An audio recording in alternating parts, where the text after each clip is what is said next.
Alright, y'all, so this week's episode of Real Housewives of Salt Lake City was given what it was given. So let's give it what we got.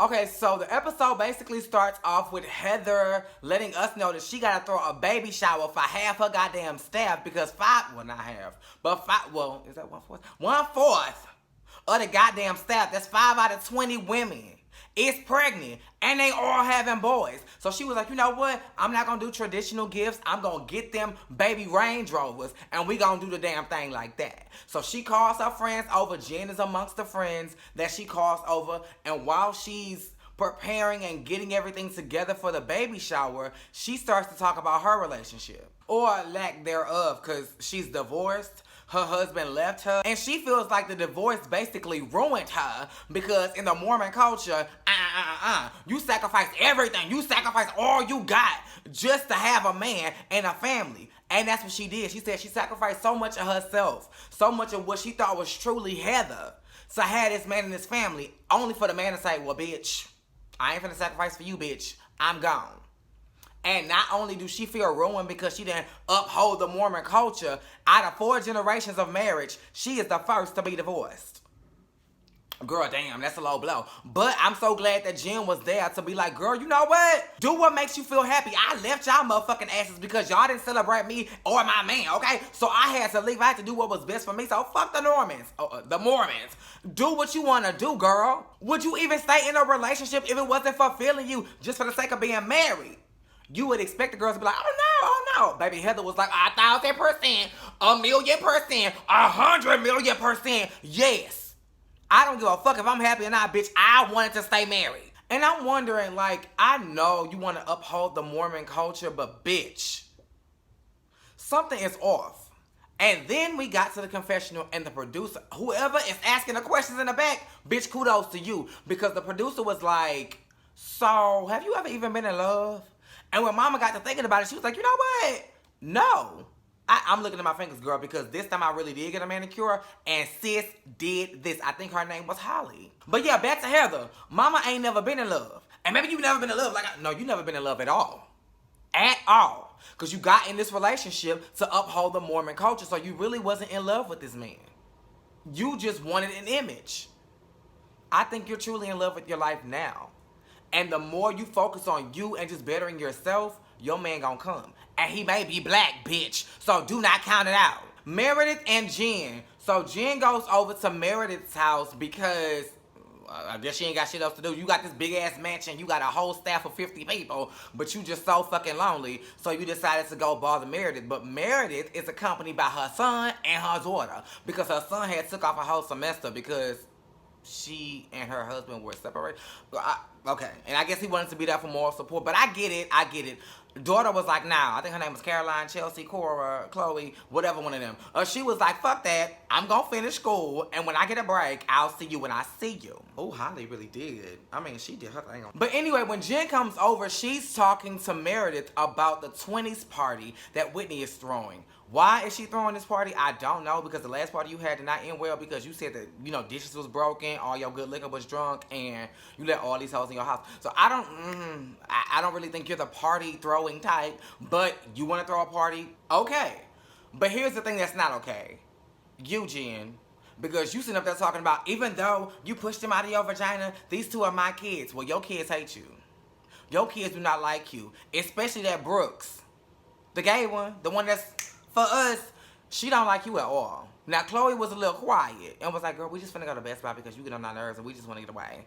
And I'm thinking Best Buy, but y'all not celebrity kids yet. Y'all just rich kids. Y'all can go down to the Best Buy and there not be no trouble. But then again, girl, y'all live in Salt Lake City. So even if y'all were celebrities, who the fuck was gonna notice y'all? But yeah, I'm thinking, now Brooks wants to make it seem like it was just the fact that she was doing the high kicks and it's freezing. It's snowing outside. Bitch, you ain't got on no panties, Jen? Why is this boy saying he can see your goddamn vagina? Now, see the print, see the panties is one thing. He is saying he is looking at your vagina. You walked through pounds and feet of snow. Bitch, if you don't bundle up that pussy. But yeah, because of that, you didn't tell your draws, or lack thereof, with Brooks. And so he like, nah, mama, I'm not feeling her. So that little sleepover she was talking about, it's not happening. You need to tell her that you are spending time with us, okay? Because Chloe leaves the night after the little supposed sleepover. So no, ma'am. Cut it short. Cut it off. Deal is off. Lisa takes her son driving. Now, Lisa, like, for moral's sake, I don't like your ass. But I like you so much. Like, it's just something about Lisa that I am just drawn to. I love her aesthetic. I love her family. Her house is really cute.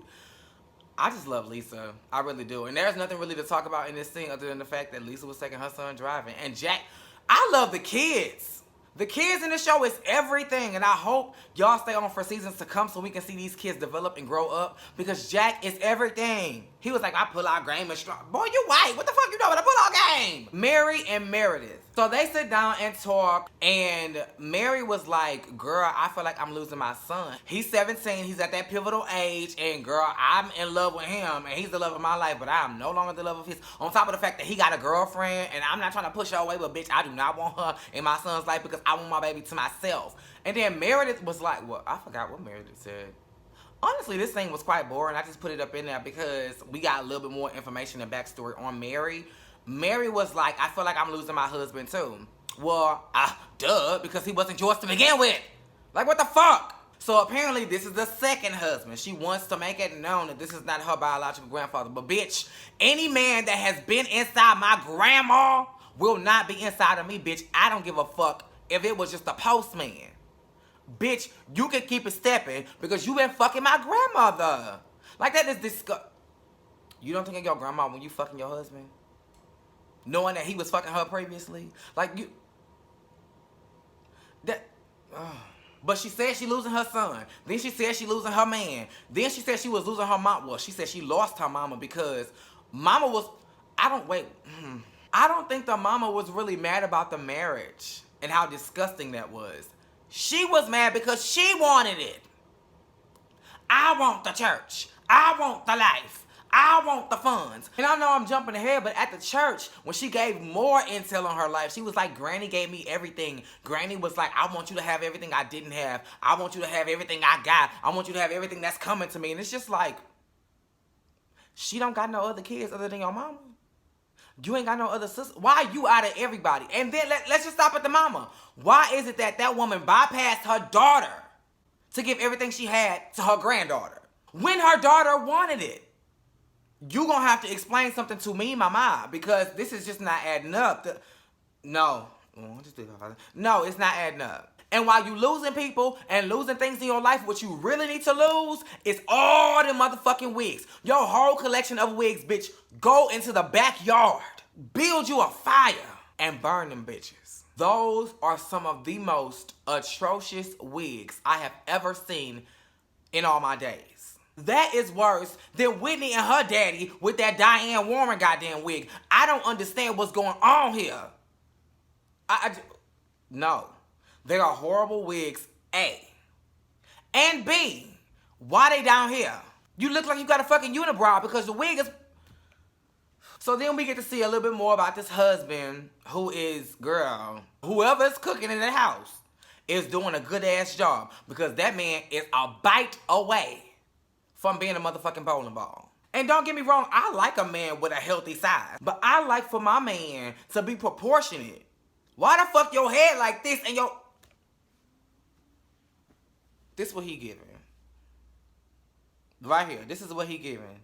And as far as that son, Mary, how dare you? You gonna make this boy go to another school because you don't want him around his girlfriend?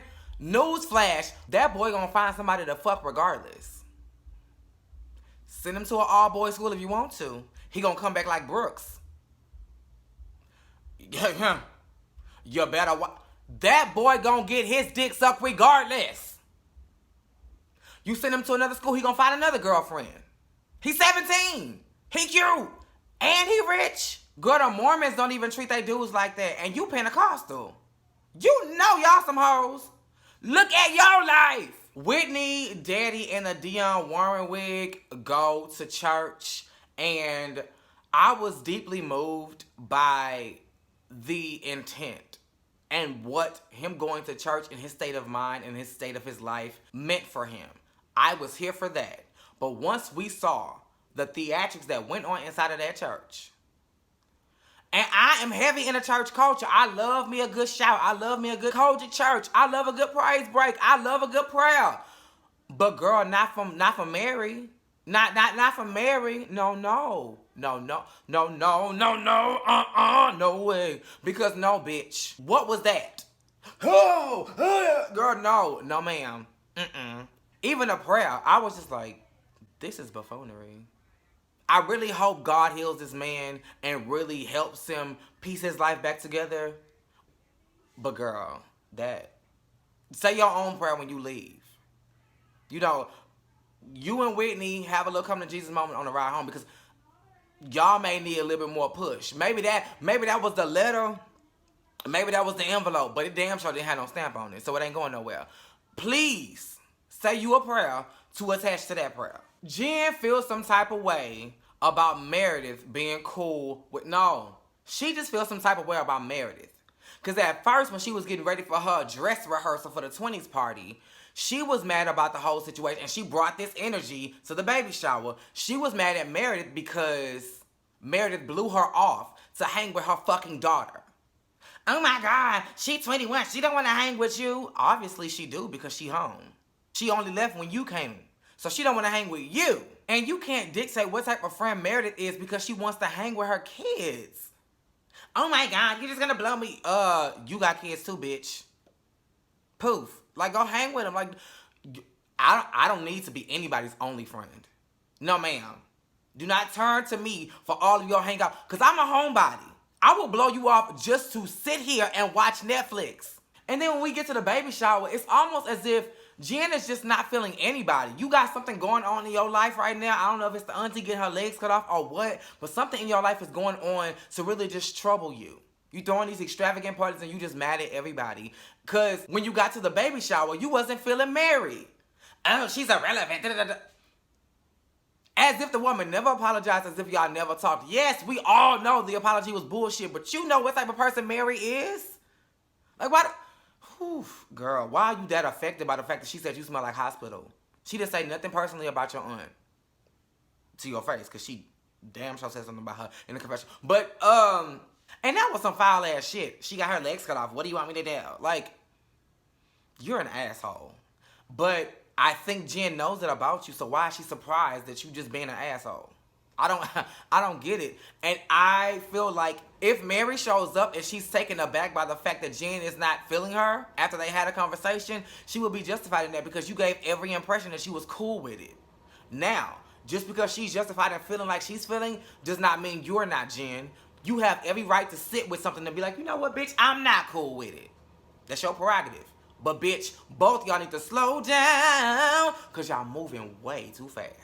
And Jen, you cannot be mad at Meredith for being cool with who she wants to be cool with. If she wants to hang with you and Mary, that's her fucking business. And I am so glad Heather came up with the line, you know, everybody, well, she didn't come up with it, but she used the line, everybody needs a Switzerland.